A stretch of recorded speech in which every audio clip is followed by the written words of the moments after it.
किसी को मेरे से बेहतर समझेगी तो उसकी मैं मदद करूँगा।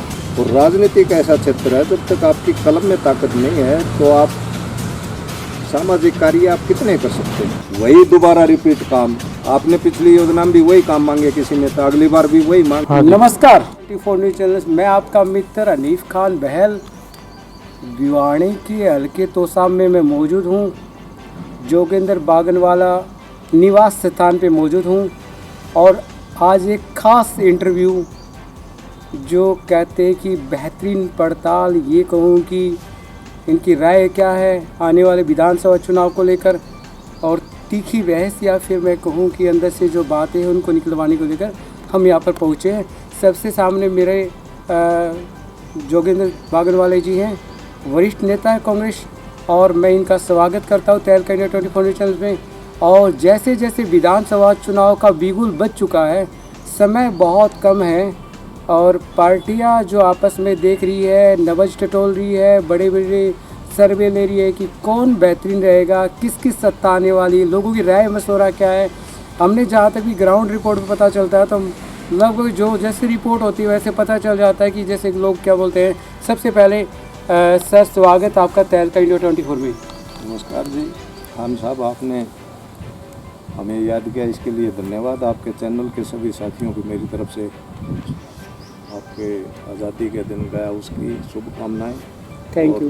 आपके ये भैया दूज है, इसके लिए सभी को मेरी तरफ से शुभकामनाएं। बिल्कुल।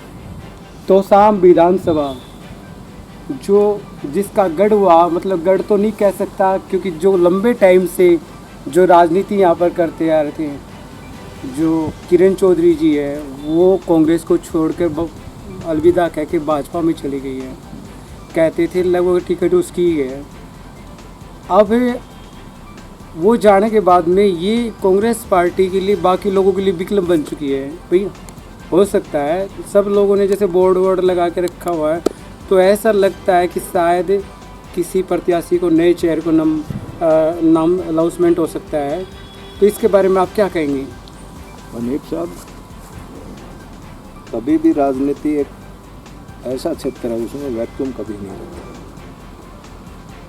पहले किरण चौधरी जी थी तो हमारे जैसे के लोगों को ये था कि भी ये सीनियर कांग्रेस के लीडर है जी। तो राजनीति इसी परिवार की रही है लंबे अरसे से। 58 साल हो गए होंगे लगभग हरियाणा को बने हुए। तो 66-68 के बाद चौधरी बंसी लाल का ही वर्ष चल रहा है, उसी परिवार का रहा है। बीच में इक्का दुक्का और छोड़ गए। जो ही ये बीजेपी की तरफ किरण चौधरी जी गई तो हमारे जैसे लोगों को लगा कि भी एक जगह है, राष्ट्रीय पार्टी है, और राजनीतिक भविष्य तलाशने के लिए हमारे जैसे लोग कई कांग्रेस की तरफ गए। लेता हूँ, कल अभय सिंह चौटाला चरखी दादरी के बारडेड़ा विधानसभा में आई थी और हमने पूछा, एक सवाल पूछा उनसे, एक सवाल दागा कि आपका जो अलायंस है बीएसपी के साथ में है, तो क्या कोई पार्टियों के साथ में बातचीत चल रही है? तो उन्होंने कहा छोटी पार्टी है, क्षेत्र पार्टी और भी लेके आने की संभावना हमारी, जिसमें हरियाणा में आम आदमी पार्टी भी चुनाव लड़ने के विचार करने लग रही है, परंतु वो तो कहते हैं 90 के 90 चुनाव लड़ेंगे। कम्युनिस्ट पार्टी भी चुनाव लड़ने के लिए रही, वो कह रहे हैं कि कांग्रेस साथ में अलायंस करने के लिए चाहते हैं, परंतु कांग्रेस अलायंस करना खुश नहीं है, हम तो बीजेपी हटाना चाहते हैं, ऐसा कम्युनिस्ट पार्टी की तरफ से भी कहा जा रहा है। तो क्या अभय सिंह चौटाला कुछ गेम कर सकते हैं? मेरे निजी विचार के हिसाब से कांग्रेस ने किसी से समझौता करने की जरूरत आज के दिन हरियाणा में नहीं। दूसरी बात, आज लोगों ने, आज अभय सिंह से कोई नाराजगी नहीं। अब मैं ये भी ये कहूँ अभय सिंह से नाराजगी है, कोई नाराजगी नहीं। उस आदमी ने 1-2 काम इस्तीफा दिया किसानों के और किए, उसने ठीक किए, लोगों के अंदर रिस्पेक्टेड है। लेकिन बीजेपी को उखाड़ने के लिए वोट को लोग खराब नहीं करेंगे। और आपको एक बात और बता देता हूँ, जनता चुनाव लड़ेगी, नेता नहीं लड़ेगी। बहुत बड़ी बात कह दी, इसी पे तो हमारी मोहर रहती है। और किसी को, मेरे जैसा व्यक्ति भी और भी जो भी चुनाव लड़ेंगे, आदरणीय व्यक्ति भी चुनाव लड़ेंगे, राजनीति में से सभी अच्छे लड़ेंगे, लेकिन लोग हाथ जोड़ देंगे कि भी अब की बार नहीं, अब की बार तो इस राक्षस रूपी पार्टी को, यो राम पे, नाम पे, जाति पे, धर्म पे, सारे समाज को जिन लोगों ने जहर भर दिया समाज के अंदर, ऐसे थोड़ा होता है। लोकसभा में पब्लिक चुनाव लड़ा था जब 5 सीटें आई थी हरियाणा तो में। आप इसमें देखना किसी को कुछ नहीं मिलेगा, चाहे सारी पार्टियां इकट्ठी, चुनाव 2 जगह रही, बीजेपी और कांग्रेस। और कांग्रेस को जिताने के लिए एक एक वोट का भुगतान करेगा वोटर, नेता चाहे कुछ करता रहेगा। मैं कल टिकट मान लो मिल गई किसी को और मैं वंचित रह गया और मैं कहूँगा भाई मेरे समर्थकों को भी कहूँ, हर आदमी के होते हैं राजनीति कि भी इसको वोट नहीं देना, मेरे को एक तरफ कर देंगे लोग, बात नहीं मानेंगे। टोटल कांग्रेस को, लोगों में एक गुस्सा इस बात का है कि भाई बीजेपी को हटाना है। बीजेपी को बिल्कुल हटाना है। जो मैंने देखा है बहुत भारी नाराजगी है साहब। जब वोट पड़ेंगे ये ग्राउंड रिपोर्ट बोल रहे हैं या फिर पार्टी के विषय की बात कर रहे हम हो? पार्टी से बाहर जाके बोल रहे हैं ये बात। तो मुनाफे सिंह के लिए कहा है कि भी उस आदमी के प्रति वोट नहीं डालेंगे, उसको चाय पिलाएंगे, माला डालेंगे, अभय सिंह की इज्जत करेंगे, खूब इज्जत करेंगे, जाएंगे, लेकिन वोट नहीं डालेंगे। वोट तो कांग्रेस को फिर लोगों ने सेट कर लिया ये चीजें। नहीं सेट को, उसको बीजेपी को कैसे हराएं? अगर आपने एक वोट भी खराब कर हाँ दिया तो बीजेपी को हराने के लिए तो सेट कर लिया माइंड में लोगों बता ने। दूं आपको जी, कदे आप जनता को मूर्ख समझते हो। नेताओं से अगर बाहर जाके दूर किया अब कोई सोचता है तो जनता सोचती है। हमेशा किसी भी तानाशाह को, कोई भी तानाशाह रहा या कोई भी ऐसा लीडर रहा जिसने अपने आप को यूँ मान लिया कि मैं बहुत ताकत हूँ, उसके खिलाफ नेताओं ने नहीं, जनता ने चुनाव लड़ा और जनता ने फैसला किया। एक संदेश दे दीजिए आप। सबसे पहला संदेश तो जनता को ये दूंगा कि हमारे जैसे ये नेता कितनी बकवास करें, इनके बहकाव में नहीं आना। भाईचारा को ठीक रखो, अपने परिवार की सबसे पहले सेफ्टी करो, सोचो। और आपस में बहसबाजी तो चलती रहती है राजनीतिक मुद्दों पर, उस पर दिल पे लेके लड़ाई वगैरह झगड़े, इनसे दूर रहो, खुशहाल रहो, अपनी सरकार बनाओ जिसमें आपकी भागीदारी हो। और आज के दिन 10 साल आपने बीजेपी को तो देख ही लिया है, अब कांग्रेस को देख लो। ये तो जनता के ऊपर है, इन्हें तो बड़े बड़े राजे महाराजे को उखाड़ा है। तो आप अपने प्रेम से रहो, अच्छी जगह कांग्रेस को वोट डालो, हुड्डा साहब को इस प्रदेश का चीफ मिनिस्टर बनाओ और अपने हक हुकूक की लड़ाई के लिए एक एक दिन आप 1 महीने कांग्रेस के लिए, मैं तो ये अपील करूँगा कि आप प्रचार करो और उसको जिताओ। बहुत बहुत धन्यवाद जोगेंद्र सर का। आपको तहलका इंडिया 24 की तरफ से बहुत शुभकामनाएं भी, हमारी साइड से बधाइयाँ भी। आपको आने वाला समय बताएगा, परंतु हो सकता है आपको भी आशीर्वाद से और आपको हाईकमान के आशीर्वाद से नवाज दे। बहुत बहुत थैंक यू, बहुत बहुत धन्यवाद, शुक्रिया। आपको भी बहुत बहुत धन्यवाद, आपने समय दिया और मेरे जैसे छोटे कार्यकर्ता की आपने बात सुनी रखी, उसके लिए धन्यवाद आपका, चैनल का भी आपका थैंक यू। है उसमें आपकी क्या रहेगी प्रतिक्रिया? क्योंकि शायद उम्मीद ये यहाँ की पब्लिक जो है, मैंने कुछ ग्राउंड सर्वे किया है, उसमें आपका नाम भी आ रहा है। ऐसा है, कोई भी राजनीतिक आदमी, मैं 33 साल से राजनीति से जुड़ा हुआ जी। 91 से पंचायत के चुनाव से लेके विधानसभा तक के मैंने चुनाव लड़े जी। कोई भी आदमी राजनीति करता है और इनेलो और जेजेपी के अंदर वरिष्ठ पदों के ऊपर मैंने काम किया संगठन और 33 साल तक मैं इनेलो जेजेपी का कार्य करता रहा। आज जब कांग्रेस को ज्वाइन किया तो किसान आंदोलन था, पहलवानों की जो दुर्दशा थी, काफ़ी ऐसे ज्वलंत मुद्दे थे आम जनता, किसान और मजदूर के। उनको देखते हुए हमने हुड्डा के अंदर प्रदेश की विकास की उसकी आशा जगी हमारे जैसे जो नेता थे, तो उन्होंने कांग्रेस को ज्वाइन किया। और जब राजनीति करते हैं तो चुनाव लड़ना, कोई भी आदमी, मैं हूँ और हैं जो राजनीति क्षेत्र में हैं, आप सार्वजनिक जीवन में हैं, तो चुनाव लड़ने का तो हर आदमी की इच्छा होती है। आप राजनीति करेंगे तो पहला लक्ष्य तो चुनाव ही होता है, चुनाव नहीं तो राजनीति क्या।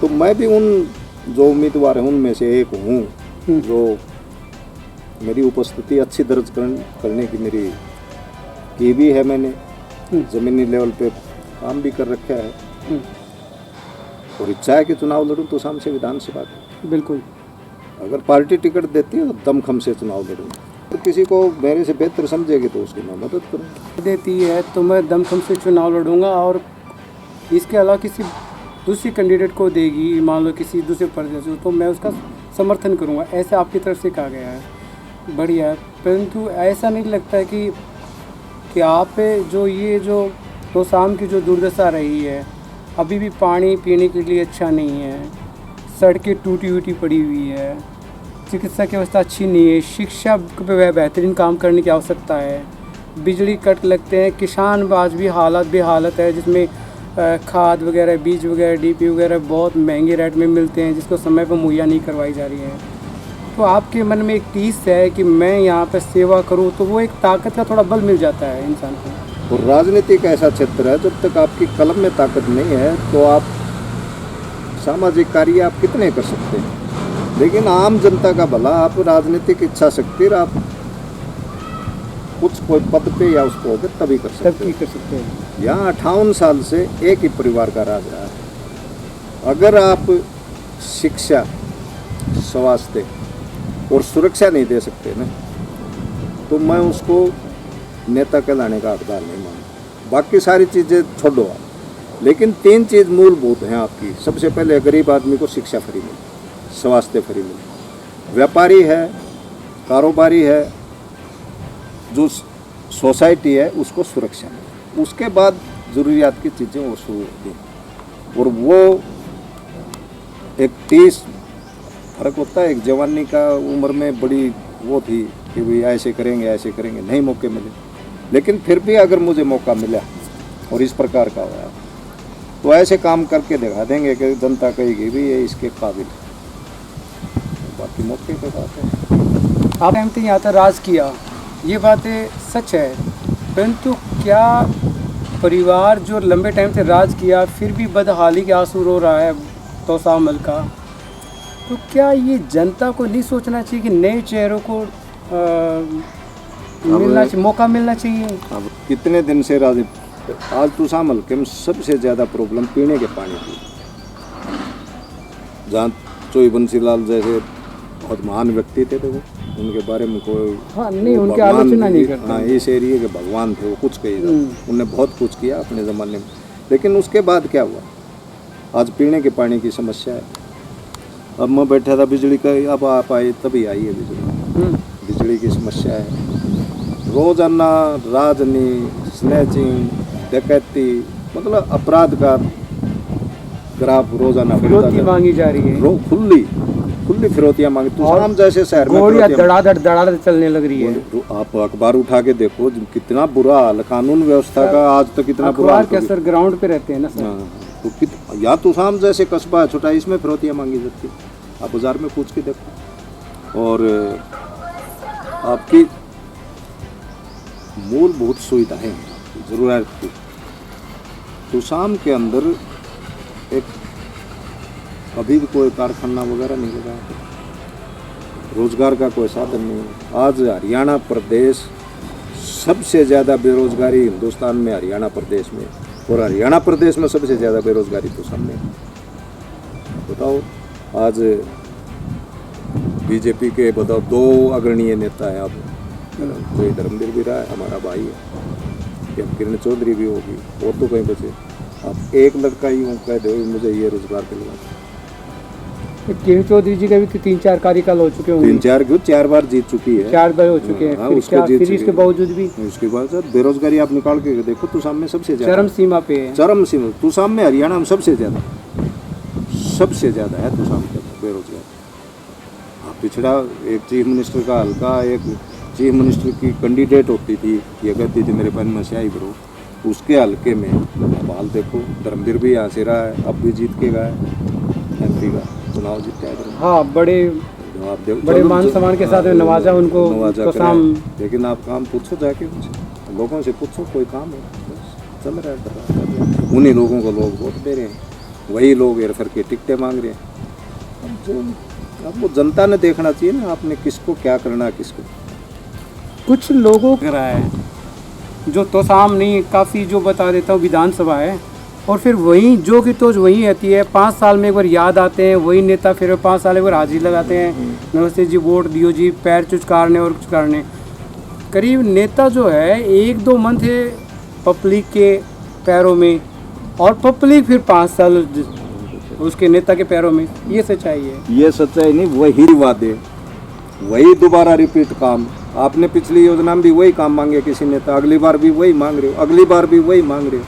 तो थोड़ा बहुत जनता ने भी तो सोचना चाहिए। अब एक आशा की किरण और जगी, और मैं आपके माध्यम से अपील भी करूंगा कि अब के बार आप एक बार तो सामने कोई भी उम्मीदवार आए, नया आए, मैं आऊँ और आए, उस आदमी को आप एक बार जिताओ। और जो आदमी नया आदमी बन के जाता है उसको भूख होती है काम करने की, बिल्कुल राइट, उसको बहुत ज़्यादा। ये तो ऊपर तक से भरे हुए छिके हुए हैं, हो जाएगा, एक डर्रा है, इनको एक तरीका आ चुका है। नया आदमी आएगा, वो सोचेगा भाई मेरा नाम हो, मैं जनता के लिए कुछ करूं, मैं सेवा भाव ताकि करूं, दोबारा मौका मिले। एक लोगों के अंदर नया आदमी जाके वादा करता है, जब उसके वादे टूटते हैं तो उसको तकलीफ होती है। पुराने आदमी तो अभ्यस्त हो चुके हैं, उनको तो पता है ऐसे ही मूर्ख बनाते रहो, यूं ही करते रहो। तो मेरी ये प्रार्थना है कि आप हुड्डा साहब के हाथ मजबूत करो अब की बार, और तुषाम के भी खुशहाली का टाइम आ जाए। बिल्कुल। जोगेंद्र सर, आपको अगर पार्टी यहाँ से टिकट दे देती है, आप पे आशीर्वाद दे देती है हाईकमान वगैरह, और तोसाम हलके की जनता भी आपको आशीर्वाद दे देती है, तो क्या ये पानी की व्यवस्था है, जैसे चिकित्सक की व्यवस्था है, बेरोजगारी चरम सीमा पे है, उसके बारे में आपका विशेष रूप से क्या रहेगा, ताकि हमारे लोकल के होते हैं यहाँ पर तोसाम भिवानी आसपास वो देख रहे हैं कि भाई आप क्या कर सकते हैं। हम जी आज टेक्निक युग है, आज की युवा जो जनरेशन है उसकी अपेक्षाएं और तरह की। जी सर। अब मैं 60 साल के करीब जा लिया, तीसरी पीढ़ी में आ गया, लेकिन जो आज की जो जनरेशन है उसकी आशाएं, उनकी सोच, वो 22वीं सदी की दिमाग में। उनको आज ये छोटे मोटे आपने काम कर दिए, वादा कर दिए, उनसे उनको संतुष्टि नहीं है। अब टेक्निकल तौर के ऊपर हमारे को क्या रोजगार दोगे? सबसे मेन प्रायोरिटी आपकी पेट की है, भाई आप रोजगार की बात करो, ये इसको कैसे करोगे। दूसरा, उसके बाद आपकी मूलभूत सुविधाएं आ जाती हैं, भाई गरीब को आप काम कैसे दोगे। उसके बाद बिजली, पानी और सुविधाएं, पेट भरने के बाद फिर आदमी को और चीज़ें अच्छी लगती है। तो मेरा फोकस सबसे पहले रहेगा रोजगार के ऊपर, भाई फर्स्ट प्रायोरिटी होगी रोजगार में। कैसे, चाहे प्राइवेट कोई कारखाना लगवाना है, खन्नक जैसे यहाँ पहाड़ है, क्रेशर हैं, इसमें सरकार की हिस्सेदारी होगी, लोगों को नौकरी दे, हमारे लिए सबसे बड़ी जगह यही है जी। उसके बाद आपके खेती है, जैसे इधर टमाटर वगैरह इसकी ज़्यादा खेती होती है, तो इस प्रकार की स्किल जो खड़ी की जाए, और उसके बाद बिजली पानी आपको टाइम पर मिल जाए, सड़कें आपके ठीक हो जाए, तो रोज़गार आपको मिल जाए, तो लोग संतुष्ट हो जाते हैं जी। और सबसे पहले आपको क्या है, आपको समृद्ध होना फर्स्ट प्रायोरिटी होती है हर आदमी, तो उसके ऊपर हमारा फोकस रहेगा। और काम तो आपको बताऊं खान साहब, अगर आपकी इच्छा शक्ति है और राजनीति आदमी आप चोर उचक्के नहीं हो, तो आप खुद अपनी सरकार से भी लड़के काम करवा सकते हैं। और अगर आप अपने पर्सनल कामों पे लगे रहे या अपना पेट भरने, तो वो अलग बात है। ऐसा है जी, आज अजय सिंह चौटाला, मैं उनका बहुत आदर करता हूँ, मेरे आदरणीय रहे। आज वो मैं पार्टी छोड़ के कांग्रेस में चला गया, तो बिल्कुल सम्माननीय होते हैं, माननीय है, और उनकी मैं इज्जत करता हूँ। बिल्कुल बिल्कुल। लेकिन जो गलती की उसने, दुष्यंत ने, जो बीजेपी के साथ गए, वो उनकी कील साबित हुई। नहीं, दुष्यंत का नहीं, पूरी पार्टी का फैसला, पूरा पार्टी दुष्यंत का ही फैसला था, ज़्यादा पार्टी फिर हम तो साथ होएंगे। हमने जब नेता दुष्यंत को मान लिया था, वो डिसीजन लेंगे तो आप एक्सेप्ट करते हैं? नहीं, वो तो नेता जो करेगा, नेता हमने दुष्यंत को मान लिया, डिप्टी चीफ कैप्टन थे वो, तो कैप्टन थे पार्टी के जी। साहब संगठन के नेता थे, हमारे सरकार के नेता थे, वो थे। उसमें हम भी ये सोच रहे थे शुरुआत में कि भाई इस पार्टी को समर्थन दें, तो लोगों के छोटे मोटे कार्यकर्ताओं के काम हैं, 10-15 साल से बाहर बैठे, ये सच्चाई हमारे जैसे का भी ये था कि भाई इनके साथ सरकार के लिए आदमी दिन रात मेहनत ये करता है, तो सरकार में अच्छी जगह पोजीशन मिली। लेकिन जैसे ही किसानों के ऊपर हमला हुआ, किसान विरोधी पार्टी लगी, तो दुष्यंत सिंह ने उस दिन इस पार्टी को छोड़ देना चाहिए। हमारी राय भी थी सर लगभग संगठन की, वो उनका मान सम्मान कई गुना और भी ज्यादा बढ़ता नहीं। वो आज इस प्रदेश के कुछ भी हो मतलब सकते मुखिया बनते वो। कुछ भी हो सकते हैं। आज इतने आज जो हुड्डा साहब के पीछे वो दुष्यंत के पीछे होने के युवा चेहरा था, लोगों को विश्वास था, चोई देवीलाल का प्रतिरूप करते थे। लेकिन अब उस आदमी ने पता नहीं उसकी क्या सोच थी क्या नहीं, जो बीजेपी के साथ गए इसका आप परिणाम देख रहे हो। किसी भी पार्टी के नेता हमारे जैसे लोग स्वार्थ में चले जाते हैं इधर उधर टिकट के चक्कर में, एमएलए एमपी बनने के लिए। वोट भी जब लहर चलती है तो किसी पार्टी के साथ चला जाता है। वर्कर जिस पार्टी को छोड़ता है उस पार्टी का पतन हो जाता है। पहली बार चोई देवीलाल से लेकर दुष्यंत तक पार्टी कार्यकर्ता ने कभी पार्टी नहीं छोड़ी थी, वो चाहे इनल हो रही जय, पहली बार कार्यकर्ता। सर एक बीच में रोक रहा हूँ, आप एक बात, जिन्होंने नेताओं ने काफी विधायकों ने जिन्होंने साथ में रहे, छोड़ना चाहिए था, इस्तीफा देना चाहिए, उस टाइम पे देना चाहिए था, आज इस्तीफा क्यों दे रहे हैं? पार्टी की बहुत सारी जुड़ते हैं, जब आप 5 साल रहे हैं विधायक, आपने कार्यकाल पूरा कर लिया तो आप क्यों छोड़ रहे हैं? बहुत सारे विधायक क्या है, एक विधायक ने और इस्तीफा दे दिया, इसके बारे में क्या प्रतिक्रिया रहेगी आपकी? आदमी जन्म से पैदा होते ही स्वार्थ से भरा हुआ निकलता, संत टाइप लोग बहुत कम। जी जी जी। और राजनीतिक और स्वार्थ का तो भाईचारा है जी। आदमी मंत्री पद पर रहा है या और कोई लालसा रही है कहीं भी सरकार में ये हो जाए, उसके चक्कर में आदमी छिपा रहता है। बहुत कुछ इस प्रकार के नेता होते हैं जो स्वार्थों को लात मार के न आगे जाके किसी नया संगठन खड़ा करते हैं या किसी के साथ जाते हैं। लेकिन जब पार्टी का क्या है जहाज डूबता है ना, तब चूहे भीने बसते। तो कार्यशैली जो दुष्यंत की थी, मैं इन नेताओं का इनका कोई स्वार्थ का नहीं मानता, उसकी कार्यशैली की वजह रही है ये नेता जितने भी छोड़ के जा रहे हैं। हाँ, नेता क्या वोटर वर्कर भी छोड़ के उसकी कार्यशैली की वजह, पता नहीं उसने ये इस परिवार की ये कार्यशैली नहीं थी जो दुष्यंत की कार्यशैली से संतुष्ट नहीं थे। ये मैं सभी आल हरियाणा के जेजेपी के कार्यकर्ताओं की बात बता रहा हूँ, वो संतुष्ट नहीं हुए। क्यों नहीं कर पाया ये व्यक्ति, अब वो तो लंबा विषय है, उसके ऊपर आज मैं ना ये कोई बात भी कहूँगा ना कहेंगे भी आज ये बकवास कर रहा छोड़ के चले। ये ना अजय सिंह की वजह से लोगों ने पार्टी छोड़ी, ना दिग्विजय से। मैं साफ करता, दुष्यंत की कार्य प्रणाली थी वो नहीं हजम हुई, कार्यकर्ता को भी, लीडर को भी और जनता को, तीनों जगह नुकसान कर दिया। आज आप देखो 15% वोट था, सारा ही तो कांग्रेस के पास गया, शिफ्ट हो गया, टोटल शिफ्ट हो गया। टोटल हुड्डा साहब को नेता मान लिया। हरियाणा के लोगों ने हुड्डा साहब को, चोई देवीलाल कितना बड़ा नेता हुए और हुए, उनसे ही बड़ा मान लिया। ये अभी जो भीड़ भी आ रही थी ना, हरियाणा मांगे साहब जो दीपेंद्र हुड्डा जी के, वो इतनी जनसलाब कहाँ से आ रहा था? हाँ देखो आप, कभी चोई देवीलाल ने न्याय युद्ध चलाया था, वैसे दीपेंद्र ने ये न्याय युद्ध है। बीजेपी ने जो हरियाणा के साथ बदमाशी करी है जितनी भी, उनने क्या किया? उन्होंने सारी जाति पाति के ऊपर चुनाव लड़े। विकास आप बताओ, एक काम तो गिना दो इन लोगों का हरियाणा के अंदर, इन लोगों ने एक काम भी किया? अपराध चरम सीमा तक, भ्रष्टाचार ने मनमोहन वो क्या था वो मनोहर लाल ईमानदार है, 5,000 का काम 50,000 में, मतलब चरम सीमा पे। और फिर बोले ईमानदार, भ्रष्टाचार खत्म हो गया, फैमिली आईडी के पैसे ले रहे हैं, मतलब कि ठीक करवाए 10-10, 15-15 हज़ार रुपये आम आदमी। लोगों को लाइन में काम छोड़ के, वो अपनी मजदूरी किसानी छोड़ के लाइन में 10-10 दिन खड़े रहते हैं। पोर्टल बड़ा नुकसान किया इन लोगों ने, तो ये हालत कर दी कि इमरजेंसी से बुरा हाल है। आप देखना वोट के टाइम, खान साहब आप वोटिंग देखना लोगों में, देखना उसका क्या बनेगा। इतना गुस्सा है लोगों में। मेरा जहाँ तक ख्याल है कि भाई इनके कपड़े पाड़ने लोग, जैसे जेजेपी के साथ। आप तो बहुत बड़ी बातें बोल रहे हो कि हाँ, ये तो जातीय आधार पर राजनीति कर रहे हैं। अगर वो ना हो, वो एक दिमाग में हाँ वो मतलब, तो आप अलग से आक्रोश देखना लोगों का। इतना आक्रोश है कि अपने कपड़े पाड़ने तक कितना तंग किया इन लोगों। अब देखो कोर्टों में आपकी ये आईडी फलानी, जरूरत क्या थी इतने इनके, ये क्या बोलते हो पोर्टल वगैरह, उनने इतना तंग किया है। आम आदमी काम करे, यहाँ खड़ा रहे, हाथ जोड़े खड़े रहता है। एक मजदूर को 500 मजदूरी चाहिए, शाम को रोटी चाहिए, हाँ। उसको वो 2-2 दिन लाइन में खड़ा है, लाइन में खड़े कर रखे।